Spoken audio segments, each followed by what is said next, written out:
तो एपिसोड 11 की शुरुआत वहीं से होती है जहाँ पिछला एपिसोड खत्म हुआ था। जिंगहांग जिंगमो को हाथ पकड़कर उसे जाने से रोक लेता है। दोनों की आंखों ही आंखों में फाइट होने लगती है। तो लुवेन जल्दी से अपना हाथ छुड़ा लेती है। जिंगहांग कहता है मेरी प्रिंसेस को प्रोटेक्ट करना मेरी ड्यूटी है। ये कहकर लुवेन का हाथ पकड़कर वो उसे ले जाता है। वहीं जिंगमो तो गुस्से से खड़ा रह जाता है क्योंकि लुवेन ने भी उसे मना नहीं किया। तो जिंगहांग अभी अभी फॉरेन से आया था और ये दोनों बचपन के दोस्त हैं। तो लुवेन उसको वेलकम करने के लिए किसी दिन डिनर पे ले जाएगी कहती है क्योंकि आज वो बिजी है। तो जिंगहांग उसे उसके होटल रूम ड्रॉप करके चला जाता है। इधर लुवेन की फाइट वाली न्यूज बाहर आ रही थी जिन्हें लू वांग हैंडल कर रहा था। इस बारे में जिंगहांग भी उसे बताता है, उसे मिलने के लिए बुलाता है। तभी वो लुवेन को एक कार से कहीं जाते हुए देखता है तो वो उसे फॉलो करने लगता है। तो जिंगमो तो सैड नाराज बैठा गेम खेल रहा था। छाओबी को पूरे कांड के बारे में पता नहीं था इसलिए वो पूछता है। तो जिंगमो की असिस्टेंट उसे पूरी कहानी सुनाती है और आखिर में जिंगहांग की एंट्री के बारे में भी सुनाती है जो सुनकर जिंगमो तो चिढ़ने लग जाता है। तो वो छाओबी से कहता है कि कौन सा बॉडीगार्ड अपने मालिक को हक करता है। तो छाओबी उसकी मस्ती करते हुए कहता है कि मैंने तो पहले ही कहा था कि कहीं देर ना हो जाए। जिंगमो को लुवेन का कॉल आता है जो उसे नीचे बुलाती है जहाँ उसने जिंगमो को मनाने के लिए उसका फेवरेट वनीला आइसक्रीम लेकर आई थी क्योंकि उसे पता था कि जिंगमो अपसेट हुआ होगा। जिस पे जिंगमो कहता है कि अगर तुम्हें पता है कि मैं नाराज हूँ तो इसका रीजन भी पता होगा। लुवेन कहती है डोंट वरी, जिंगहांग ने तुमसे झूठ कहा, ना ही वो मेरा बॉडीगार्ड है ना ही मैं कहीं की प्रिंसेस। वैसे लुवेन को तो समझ में आ ही गया था कि जिंगमो जेलस था पर वो इस बार में कुछ कहती नहीं क्योंकि ये थोड़ा एम्बेरसिंग सा हो जाएगा। तो अब जिंगमो अपना रैपिड फायर राउंड शुरू करता है और पूछता है कि तुम उस जिंगहांग से कुछ ज्यादा ही फ्रेंडली थी, क्या वो तुम्हारा एक्स था? लुवेन कहती है ऐसी कोई बात नहीं, हम लोग तो बचपन के दोस्त हैं और वो मेरे भाई का भी दोस्त है। इसके बाद वो दोनों तो वहीं पे आइसक्रीम खाने लग जाते हैं। वहीं उन दोनों पे जिंगहांग चुप कर नजर रख रहा था। इधर लुवेन का वीचेंड को थप्पड़ मारने वाला वीडियो वायरल हो चुका था जिस वजह से लुवेन के बारे में काफी नेगेटिव न्यूज आ रही थी। तो ग्वांग हान अपनी पूरी टीम को लगा देता है न्यूज को बाहर आने से रोकने के लिए और लुवेन को कॉल करके घर में ही रहने के लिए कहता है। तो लुवेन बैठकर गेम खेलने लगती है। तो जीनियस उसे प्रैक्टिस करने के लिए बुलाता है। दोनों फाइट करने लगते हैं पर जीनियस उसे बार बार हरा देता है। वहीं लुवेन तो उसे एक बार भी टच नहीं कर पाती। तो फाइट के बाद जीनियस उससे पूछता है कि क्या तुम्हारा कोई बॉयफ्रेंड है या फिर तुम किसी को पसंद करती हो जैसे किसी सेलिब्रिटी को। तो इस सवाल के जरिए जिंगमो जानना चाहता था कि कहीं लुवेन जिंगहांग को तो लाइक नहीं करती। लुवेन कहती है नहीं मैं तो सिंगल हूँ और दूसरे सवाल को तो इग्नोर ही कर देती है। Coming back to the real world, जिंगहांग कंफर्म कर देता है कि वो लुहियन को अपनी बहन मानता है इसलिए वो उसे प्रोटेक्ट करना चाहता है। घर आकर लू ग्वांग लुहियन से वीचेन को थप्पड़ मारने का रीजन पूछता है। इस पे लुहियन कहती है कि उसने तुम्हारे बारे में बुरा कहा इसलिए मैंने उसे थप्पड़ मार दिया। फिर उसे बताती है कि वो गेम में शादी करने वाली है इसलिए वो याद से शादी में आ जाए। इस पे लू ग्वांग उसका मजाक उड़ाकर भाग जाता है। छाओबे लू ग्वांग को कॉल करके लंच के लिए इनवाइट करता है जहाँ वो बेसिकली लुवेन के बारे में इन्फॉर्मेशन पता करने के लिए आया था, स्पेशली लुवेन और जिंगहांग के बारे में। लू ग्वांग भी समझ जाता है उसकी बात को इसलिए वो कहता है कि जिंगहांग और लुवेन बचपन के फ्रेंड्स हैं और जहाँ तक मुझे पता है जिंगहांग उसे लाइक करता है और उसे ये नहीं बताता है कि वो उसे एज ए सिस्टर पसंद करता है। इधर वीचेन फिर से लुवेन के सामने अपना ड्रामा शुरू कर देती है कि उसने न्यूज देखी, उसे तो पता ही नहीं चला कि किसने वीडियो वायरल कर दी। फिर से अपनी फेक सिंपैथी वाली बातें शुरू करती है। इस पर लुवियन उसे डराकर भगा देती है। इधर जिंगहांग ने लुवियन की तरफ से सारे क्रू मेंबर्स के लिए मस्त मस्त खाने का इंतजाम किया था। तो सारे लोग खाना खाने आते हैं, सभी लुवियन का थैंक यू करते हैं। तो जिंगहांग को देखकर फिर से जिंगमो को जेलसी होने लगती है इसलिए वो डायरेक्टर से कहता है कि हमारा एक और सीन बाकी है जिसके बाद ही हम लोग खाना खाते हैं। पर इससे पहले उसने अपने असिस्टेंट के कान में कुछ तो कहा था। तो सारे लोग शूटिंग के लिए अंदर चले जाते हैं। तो शूटिंग खत्म होने के बाद जिंगमो लुवियन को अपना सरप्राइज देता है। उसने वायलिन बजाने वाले को बुलाया था और बाहर सभी के लिए मोस्ट फेमस जापानीज बफे का इंतजाम किया था और इसीलिए उसने शूटिंग का बहाना किया था कि वो इन सब का इंतजाम करवा सके। इसके लिए उसने अपने असिस्टेंट को कहा था। तो वो अनाउंस भी करवाता कि ये सब भी लुवेन की तरफ से है। तो सभी लोग लुवेन का फिर से शुक्रिया अदा करने लगते हैं। लुवेन तो बड़ी खुश होती है पर जिंगहांग तो जिंगमो की तरफ गुस्से से देखता है। वहीं जिंगमो तो फुल एटीट्यूड के साथ लुवेन उन दोनों की आंखों ही आंखों में फाइट को ना रोकते हुए बीच में से निकल जाती है। जिंगमो की असिस्टेंट उसे जापानीज बफे खाने के लिए देती है पर जिंगहांग उससे प्लेट छीन लेता है, कहता है कि इसमें बहुत ज्यादा कैलोरीज है। ये कहकर वो प्लेट उठाकर चला जाता है। वहीं छाओबे जिंगमो को बताता है जिंगहांग और लुवेन बचपन के दोस्त हैं पर मुझे अभी भी जिंगहांग पे थोड़ा डाउट है। तो जिंगमो से कहता है कि तू चिंता मत कर, मैं सब कुछ संभाल लूंगा। तभी वो जिंगहांग के हाथ में वो प्लेट देखता है जिसे उसने लुवेन के लिए भेजा था। तो वो फिर से दूसरी प्लेट में जापानीज बफे लेकर लुवेन को देकर आता है। सारे लोग खाना एंजॉय करते हैं। वहीं शाम में जिंगहांग को लुवेन के करीब देखकर जिंगमो फिर से जेलस होता है। तो वो लुवेन के करीब आकर उसके बालों को सहलाता है। वो आगे कुछ कहने ही वाला था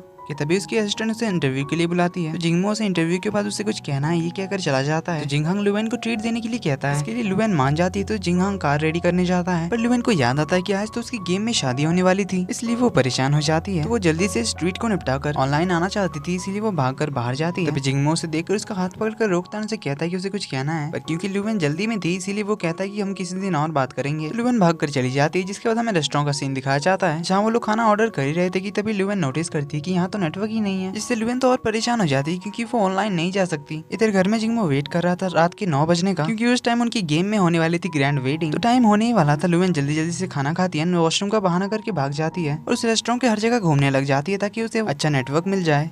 पर उसे कहीं भी नेटवर्क नहीं मिलता। इधर जीनियस तो ऑलरेडी ऑनलाइन आ चुका था। लुवेन नहीं चाहती थी कि उसका सभी के सामने मजाक बन जाए, इसलिए वो एक आइडिया निकालती है और अपनी जगह टॉप स्टार लू को भेजने का डिसाइड करती है। इसलिए वो रेस्टोरेंट के काउंटर में जाती है और अपने भाई को कॉल करके उसका अकाउंट लॉग इन करने के लिए कहती है और इसकी जगह शादी अटेंड करने के लिए कहती है। तो इधर शादी वाली जगह पर सभी लोग लुवेन के आने का वेट कर रहे थे। तो थोड़ी देर में लुवेन एंट्री मारती है, जो कि हमें पता है कि टॉप स्टार लू थी या फिर कह सकते हैं कि ग्वांग था। तो लुवेन जीनियस के पास जाती है और उसे बता देती है कि वो टॉप स्टार लू है, क्योंकि लुवेन जहाँ पर है वहाँ नेटवर्क नहीं है, इसलिए वो ऑनलाइन नहीं आ सकती। इसलिए उसने मुझे कहा अपनी जगह वेडिंग सेरेमनी को पूरा करने, पर जीनियस कहता है कि इसकी जरूरत नहीं है, वो लुवेन के आने का वेट करेगा। तो लुवेन को इतना परेशान देखकर रेस्टोरेंट की स्टाफ उसे 5G का कनेक्शन जिधर लगा हुआ है उस तरफ का डायरेक्शन बताती है। तो लुवेन भागकर उस तरफ जाती है, पर वो उस 5G वाले रूम को पार करके किसी और ही जगह चली जाती है। इधर हमारी टॉप स्टार लू तो गुस्से में पूछती है कि नहीं करनी, इसका मतलब क्या है, यहाँ लाइव स्ट्रीमिंग चल रही है। तो जीनियस कहता है कि अगर वो अभी नहीं आई तो मैं उसे तब तक मारता रहूंगा जब तक वो गेम ही नहीं छोड़ देती। तो हमारी टॉप स्टार लू गुस्से से चली जाती है, जो देखकर सारे लोग तो वहाँ गॉसिप शुरू कर देते हैं कि आखिर दुल्हन शादी के दिन कहाँ भाग गई, अब इनकी शादी होगी भी या नहीं। यही सब डिस्कस करते करते वो सभी लोग वहाँ से चले जाते हैं। तो हमारा लुटेरा जो लाइव स्ट्रीमिंग करने वाला था वो उसे कहता है कि देखो क्या हो गया, आज तुम्हारी शादी थी पर दुल्हनी भाग गई, अच्छा हुआ मैंने रिकॉर्ड नहीं किया, वरना मेरी ऑडियंस तो मुझे कैंसिल ही कर देती। वही सारे लोग तो लुवेन की बुराई करते करते और जीनियस पे तरस खाते हुए रह जाते हैं और हमारा जीनियस लुवेन के इंतजार में वहीं पे खड़ा का खड़ा ही रह जाता है। और इसी के साथ एपिसोड नंबर 11 की एंडिंग यहीं पे होती है। तो क्या लुवेन अब ऑनलाइन आ पाएगी क्योंकि वो तो 5G डायरेक्शन के दूसरी ओर चली गई थी, या फिर जीनियस का मजाक बनकर रह जाएगा? जो भी होगा देखेंगे हम अगले एपिसोड में। पर उससे पहले वीडियो पसंद आए तो वीडियो को लाइक कर देना, चैनल पे न्यू हो तो subscribe and hit the bell icon ताकि आने वाले कोई भी वीडियो आपसे मिस ना हो। तो मिलते हैं अगले वीडियो में, तब तक के लिए take care and bye bye.